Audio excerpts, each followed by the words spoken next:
Hi students, welcome back to Chakravarthi ఈ class room Telugu channel. ఈరోజు మనం టైమ్ అండ్ డిస్టెన్స్లోంచి ఒక ప్రాబ్లం చేద్దాము.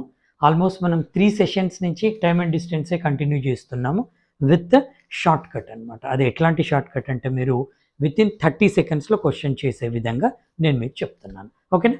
అయితే ఈ క్వశ్చన్ వచ్చేసి ఆల్రెడీ మన రెగ్యులర్ కోర్స్లో మనం డిస్కస్ చేశాము. దాంతోపాటు it's a PYQ, previous year question అనమాట. ఇది మన పీవైక్యూ సెక్షన్లో ఉంది. మళ్ళీ డౌట్ క్లారిఫికేషన్ సెషన్లో కూడా నెంబర్స్ చేంజ్తోని ఆల్రెడీ నేను ఒకటి రెండు క్వశ్చన్స్ ఎక్స్ప్లెయిన్ చేసి చెప్పాను. ఓకేనా? ఇప్పుడు మీరు ఏం చేయండి అంటే ఫస్ట్ ఈ క్వశ్చన్ని కాపీ చేసుకోండి, స్క్రీన్ షాట్ చేసేసి ఆల్రెడీ ప్రాక్టీస్ చేస్తున్న స్టూడెంట్స్ మీకు ఎట్లాగో యాక్యురసీ వస్తుంది కాబట్టి మీరు ఎంతసేపట్లో చేస్తున్నారో రిజిస్టర్ చేసుకోండి. ఈ క్వశ్చన్కి యాక్చువల్గా పట్టాల్సిన time not more than 30 seconds. Yes, మీరు కరెక్ట్గా ప్రాక్టీస్లో ఉంటే 30 సెకండ్స్లో ప్రాబ్లమ్ని మీరు చదువుతూనే ఆన్సర్ చేయొచ్చు. పేపర్ పైన పెన్ను పెట్టే అవసరం లేదు. అదే మీరు బిగినర్స్ ఏం చేయండి అంటే టైం గురించి వరీ కాకండి, మీకు ఎంత టైం అయినా తీసుకోండి, కానీ క్వశ్చన్ని మీరు కరెక్ట్గా చేసుకోండి. ఓకేనా? రైట్, ఇక నేను చెప్తాను చూడండి క్వశ్చన్ ఎలా సాల్వ్ చేయాలి. ఫస్ట్ మీరు క్వశ్చన్ని చదవండి. చదివేటప్పుడే ఒక బ్లూ ప్రింట్ అనేది మైండ్లోకి రావాలి. ఏమిచ్చాడు? A and B started from X's home at 7 AM to Y's home, which is 42 kilometers away on a straight road with speeds of 5 and 7 kilometers per hour respectively. ఎంత చిన్నది, ఈజీగా అర్థమైంది కదా. యాక్చువల్గా మీరు ఆల్రెడీ ప్రాక్టీస్లో ఉన్న వాళ్ళైతే పేపర్ మీద రాసుకునే పని లేదు. ఇంకా మన దాంట్లో కొంతమంది బిగినర్స్ ఉంటారు కాబట్టి నేను ఇదే సినారియోను ఒక చిన్న డయాగ్రామ్ లాగా నేను ఇక్కడ వేసి చూపిస్తాను. చూడండి, వాడేమన్నాడు, ఇక్కడ ఎక్స్ హోమ్ ఉంది, వైస్ హోమ్ ఉంది, ఈ రెండు 42 కిలోమీటర్స్ అవే ఉన్నాయి అన్నాడు. ఫర్ ఎగ్జాంపుల్ చూడండి, ఇది ఎక్స్ హోమ్ అనుకోండి, ఇది వైస్ హోమ్ అనుకోండి. అవునా? ఈ రెండింటి మధ్యలో డిస్టెన్స్ ఎంత ఉంది మనకి? 42 కిలోమీటర్స్ ఉందని వాడే ఇచ్చాడు. ఇప్పుడు ఇద్దరు పర్సన్స్ ఉన్నారు. A and B started from X home. ఇద్దరు ఇక్కడి నుంచే స్టార్ట్ అయ్యారు. ఏ స్టార్ట్ అయ్యాడు, బి స్టార్ట్ అయ్యాడు. ఇన్ ద సేమ్ డైరెక్షన్లో వాళ్ళు వెళ్తున్నారు. అయితే వాళ్ళు వెళ్ళే స్పీడ్ కూడా ఇచ్చాడు. మనకేమిచ్చాడు? 7 AM అని ఇచ్చా, అంటే ఇద్దరు 7 o'clock ఇక్కడ స్టార్ట్ అయ్యారు. టైం కూడా ఇచ్చాడు. ఇచ్చిన తర్వాత speeds A and B 5 and 7 kilometers per hour respectively అన్నాడు. అంటే ఏ 5 kilometers per hour వెళ్తున్నాడు, బి 7 kilometers per hour తోని స్టార్ట్ అయ్యాడు. వీళ్ళు కాన్స్టాంట్గా అదే స్పీడ్లో వెళ్తారు, ఎక్కడ ఆగకుండా వెళ్తారు అనేది క్వశ్చన్ అర్థం అనమాట. అయితే ఇప్పుడు వీళ్ళిద్దరు ఒకే టైంలో స్టార్ట్ అయిన తర్వాత ఎట్లాగో బి స్పీడ్ ఎక్కువ ఉంది కాబట్టి ఏ కన్నా బి ఇక్కడికి తొందరగా రీచ్ అవుతాడు. అవునా? నెక్స్ట్ పాయింట్లో ఇచ్చాడు చూడండి, ఏమి ఇచ్చాడు వాడు? B reached Y's home and returned immediately on the same road and met A at point R. What is the distance between X and R అని చెప్పాడు. అంటే ఈ బి ఏం చేశాడు? 7 kilometers per hour తోని ఇక్కడికి వెళ్ళాడు వితౌట్ స్టాపింగ్ దేర్. అక్కడ స్టాప్ కాలేదు. రిటర్న్డ్ ఇమీడియట్లీ, మళ్ళీ ఇమీడియట్గా రిటర్న్ అయ్యి ఒక పాయింట్ దగ్గర ఈ ఏను ఇక్కడ మీట్ అయ్యాడు. ఇద్దరు ఇక్కడ మీట్ అయ్యారు. ఇది ఏ, ఇది బి. ఆ పాయింట్ పేరు ఏమన్నాడు వాడు? ఆర్ అన్నాడు. అప్పుడు వాడు అడుగుతున్న క్వశ్చన్ ఏంటంటే ఈ ఎక్స్కి ఆర్కి మధ్యలో ఉన్న డిస్టెన్స్ ఎంత అని అడిగాడు. ఓకేనా? మీరు బిగినర్స్ ఉన్నారు కాబట్టి నేను ఇదేసాను. మీరు ఆల్రెడీ ప్రాక్టీస్లో ఉన్న వాళ్ళు ఏం ఇదంతా మీకు మైండ్లోనే వేసుకోవాలి. ఇదంతా మైండ్లో వేసుకోవాలి. ఇప్పుడు మనం ఇక్కడ ఎక్స్ టు ఆర్ మధ్యలో డిస్టెన్స్ కనుక్కోవాలి. ఒక్కసారి అబ్జర్వ్ చేయండి స్టూడెంట్స్, ఇక్కడ ఒకవేళ మీరు దీన్ని ప్యూర్ ఆల్జీబ్రా మెథడ్లో కానీ చేస్తే మీకు మినిమం 3 to 5 minutes పడుతుంది. ఆ డిస్టెన్స్ని ఎక్స్ అనుకోను, వై అనుకోను మొదలుపెట్టి ఆల్జీబ్రాలో ఒక ఈక్వేషన్ వేసుకుంటాం. ఆ ఈక్వేషన్ ప్రకారంగా వాల్యూ వస్తుంది మనకి. కానీ కాంపిటేటివ్ ఎగ్జామ్లో మీకు అంత టైం ఉండదు. అర్థమైందా? సో కాబట్టి ఇక్కడ ఎక్స్లు వైలు అనుకోవద్దు. లాస్ట్ 2 classes మనం చేసిన మెథడ్ ఉంది కదా, అదే మెథడ్ మనం ఫాలో అవుదాం. నేను డిస్క్రిప్షన్లో లాస్ట్ 2 classes లింక్ పెడతాను. మీరు తప్పకుండా ఆ 2 వీడియోలు చూడండి. చూశాక మళ్ళీ ఇక్కడి నుంచి మొదలు పెట్టండి. ఓకేనా? అందులో మనం ఏం చేసామంటే టైం, స్పీడ్, డిస్టెన్స్ ఈ మూడిటి మధ్యలో రిలేషన్షిప్ తీసుకొని షార్ట్ కట్ మనం ఫ్రేమ్ చేసుకున్నాం. అవునా? ఇప్పుడు కూడా మనం ఇక్కడ అదే షార్ట్ కట్ మనం యూజ్ చేస్తాం. ఎలా అంటే మీరు ఒక్కసారి ఆలోచించండి, ఇద్దరు ఒకేసారి స్టార్ట్ అయ్యారు. అర్థమైందా? సో ఒకళ్ళు ఎక్కువ స్పీడ్, ఒకళ్ళు తక్కువ స్పీడ్, అది పక్కన పెట్టండి. ఇద్దరు ఒకేసారి స్టార్ట్ అయ్యారు, ఇద్దరు ఒకేసారి స్టాప్ అయ్యారు. అంటే దాని అర్థం ఏంటి? ఇద్దరు సేమ్ టైం ట్రావెల్ చేశారు. ఈ పాయింట్ అర్థమైందా? 7 AM స్టార్ట్ అయ్యారు, బి రీచ్ అయ్యాడు, మళ్ళీ రిటర్న్ వచ్చాడు, ఏని కలిశాడు, ఎక్కడ ఆగలేదు. అంటే దాని అర్థం ఏంటి? ఒకేసారి స్టార్ట్ అయ్యారు, ఒకేసారి స్టాప్ అయ్యారు. అంటే ఈ 3 వేరియబుల్స్లో టైమ్ ఈజ్ కాన్స్టెంట్. ఇద్దరికి ఒకటే ఉంది. ఎప్పుడైతే టైం కాన్స్టాంట్ ఉంటుందో స్పీడ్కి డిస్టెన్స్కి మధ్యలో రిలేషన్ ఏంటయ్యా? లాస్ట్ క్లాస్లో కూడా నేను చెప్పాను, speed is directly proportional to distance. ఇది మనం నేర్చుకున్నాం, బేసిక్స్లోనే నేర్చుకున్నాం. అంటే ఎప్పుడైతే టైం కాన్స్టాంట్గా ఉంటుందో speed is directly proportional to distance అంటే స్పీడ్ రేషియో, ఒకవేళ రేషియో లాగా తీసుకొని కొంచెం డెప్త్కి వెళ్తే speed ratio can be equalise to distance ratio. Simple. ఈ ఒక్కటి మీకు మైండ్లోకి వచ్చిందంటే పేపర్ పైన పెన్ను పెట్టే అవసరమే లేదు.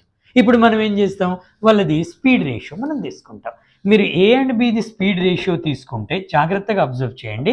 నేను స్పీడ్ రేషియో తీసుకుంటే 5:7 అయింది. సింపుల్. అప్పుడు మనం ఆటోమేటిక్గా ఏం చెప్తాం, డిస్టెన్స్ రేషియో కూడా 5:7 అంటాం. అంతే. అదే మీకు ఈ 3 వేరియబుల్స్లో డిస్టెన్స్ కాన్స్టాంట్గా ఉందనుకోండి, అప్పుడు టైంకి స్పీడ్కి మధ్యలో రిలేషన్ ఏమవుతుంది, ఇన్వర్స్లీ ప్రపోర్షనల్ అవుతుంది. అవునా? సో ఇప్పుడు నాకు ఏమొచ్చింది, డిస్టెన్స్ రేషియో వచ్చింది ఇక్కడ. అంటే దీన్ని ఎట్లా ఇంటర్ప్రిట్ చేస్తాను చెప్పండి.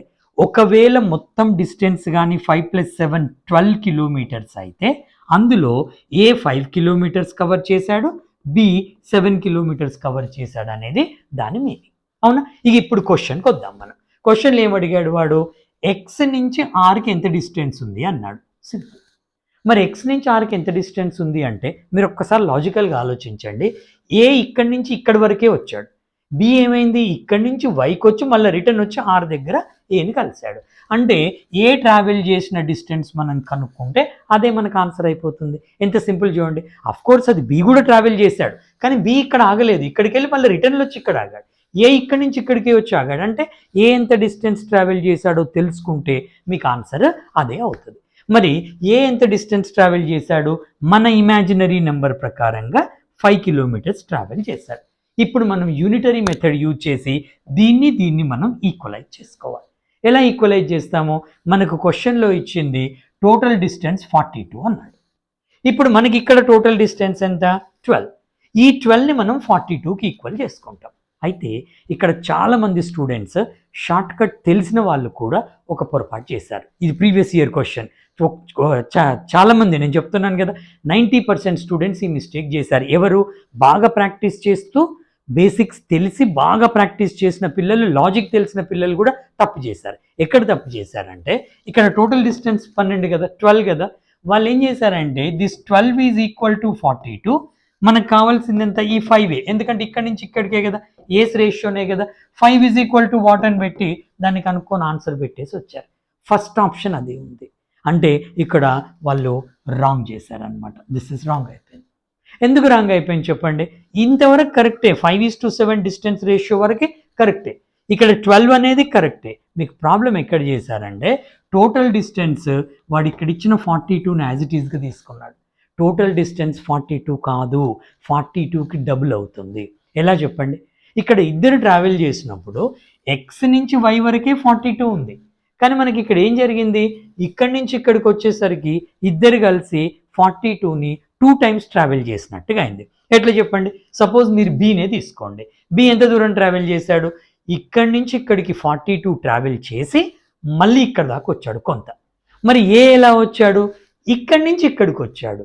అంటే దాని అర్థం ఏంటి, ఇక్కడి నుంచి ఇక్కడికి వాళ్ళు ఇద్దరు కలిసి 2 టైమ్స్ చేసినట్టుగా అవుతుంది. అంతేనా. మళ్ళీ ఒకసారి చూసుకోండి, బి ఈ డిస్టెన్స్ మొత్తం ట్రావెల్ చేశాడు, మళ్ళీ ఇక్కడి వరకు వచ్చాడు. ఏం చేశాడు, ఆ లోపు ఇక్కడి నుంచి ఇక్కడికి వచ్చాడు. అంటే 42 + 42 84 అవుతుంది. అప్పుడు మనం ఇక్కడ యూనిటరీ మెథడ్లో ఈక్వేషన్ ఎలా తీసుకోవాలంటే సింపుల్ వన్. ఈ ఇమాజినరీ 12 ఉంది కదా, 12 ఈజ్ ఈక్వల్ టు 84.